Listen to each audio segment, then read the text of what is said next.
Assalamualaikum warahmatullahi wabarakatuh. Perkenalkan, saya Elsa Yulisra, mahasiswa PPG Prajabatan Gelombang 2. Berikut adalah kampanye praktik baik untuk ujian akhir semester pada mata kuliah Perspektif Sosiokultural dalam Pendidikan. Kita mulai dengan pengertian scaffolding. Scaffolding merupakan interaksi antara orang dewasa dan anak-anak untuk menuntun anak-anak melalui zona perkembangan proksimal mereka. Penerapan scaffolding pada mulanya seorang guru memodelkan keterampilan yang diajarkannya, memberikan bantuan secara bertahap, dan berangsur-angsur mengurangi bantuan tersebut ketika keterampilan siswa telah meningkat. Kita lanjut dengan Zone of Proximal Development. Zone of Proximal Development merupakan jarak antara level perkembangan aktual yang ditentukan melalui pemecahan masalah secara mandiri dan level potensi perkembangan yang ditentukan melalui pemecahan masalah dengan bantuan orang dewasa ataupun melalui kerjasama dengan teman sejawat yang lebih paham atau lebih mampu. Terdapat 4 teknik yang dapat dilakukan dalam penerapan scaffolding. Pertama, ada conceptual scaffolding.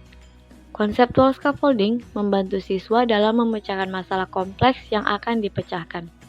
Kedua, ada metacognitive scaffolding.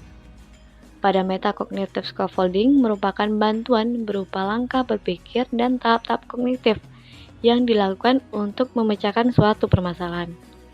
Ketiga, ada procedural scaffolding, yaitu membantu peserta didik dengan cara memanfaatkan atau menggunakan berbagai sumber dan media untuk memecahkan masalah. Keempat, ada strategis scaffolding, yaitu penyediaan bantuan berupa pendekatan untuk menyelesaikan tugas dan pemecahan masalah bagi peserta didik. Terdapat 4 metode scaffolding yang dapat diterapkan guru di kelas. Pertama, ada motivasi atau memberi dorongan.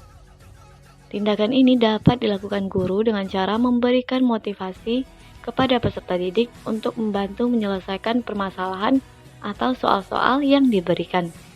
Yang kedua, ada modeling atau contoh.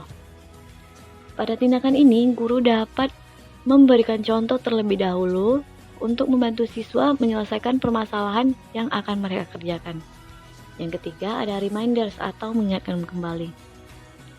Dalam tindakan ini, guru dapat membahas kembali pemahaman-pemahaman atau materi-materi yang sudah dipelajari agar membantu siswa menyelesaikan permasalahan yang akan dikerjakan.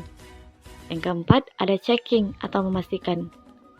Pada tindakan ini, guru dapat memastikan peserta didik memiliki pemahaman yang sesuai untuk menyelesaikan masalah yang harus dikerjakan. Scaffolding memiliki 3 tingkatan. Yang pertama, ada environmental provision.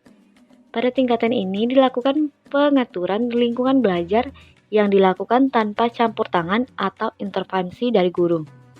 Kedua, ada explaining, reviewing, dan reconstructing. Pada tingkatan ini, terjadi interaksi langsung antara siswa dengan guru, seperti memberikan penjelasan, meninjau kembali oleh siswa, dan juga penguatan pemahaman siswa. Ketiga, ada developing conceptual thinking.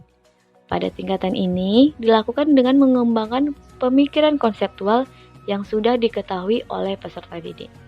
Terdapat 3 tahapan ZPD atau Zone of Proximal Development. Pertama, tugas yang tidak dapat diselesaikan oleh siswa dengan bantuan.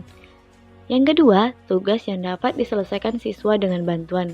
Dan yang ketiga, tugas yang dapat diselesaikan siswa tanpa bantuan. Berikut ini adalah penerapan scaffolding yang dilakukan di SD Negeri 119 Pekanbaru. Pada kegiatan ini, atau pada video ini, saya memulai pembelajaran dengan mengucapkan salam, membaca doa, mengabsensi siswa, melakukan kegiatan apersepsi dan kegiatan nasionalisme, serta menyampaikan tujuan-tujuan dan kegiatan pembelajaran yang akan dilakukan. Pada tahap ini, saya sudah memahami tingkat kemampuan siswa dalam belajar, yang nantinya akan dikelompokkan sesuai kemampuan-kemampuan yang dimiliki oleh masing-masing peserta didik agar bantuan yang diberikan dapat sesuai dan efektif dalam pemecahan masalah. Selanjutnya, dalam video ini, saya mengelilingi kelompok-kelompok untuk mengecek dan memberikan bantuan kepada kelompok dan peserta didik yang memiliki masalah dalam menyelesaikan soal-soal yang diberikan.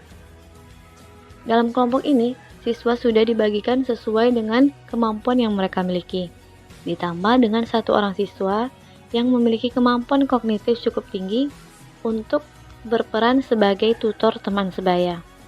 Kelebihan dari penggunaan scaffolding ini ialah bahwa instruksinya melibatkan atau engage secara langsung dengan peserta didik yang diajarkan.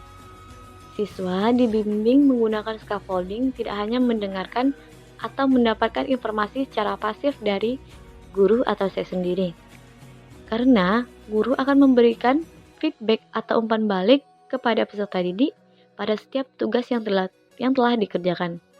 Selain itu, scaffolding juga dapat memotivasi siswa sehingga timbul perasaan ingin tahu dan ingin belajar mengenai hal baru pada diri mereka sendiri. Hal yang dicapai dari penerapan scaffolding ini, pertama, peserta didik merasa terlibat dalam pembelajaran. Kedua, menciptakan lingkungan belajar yang suportif dan menerima peserta didik.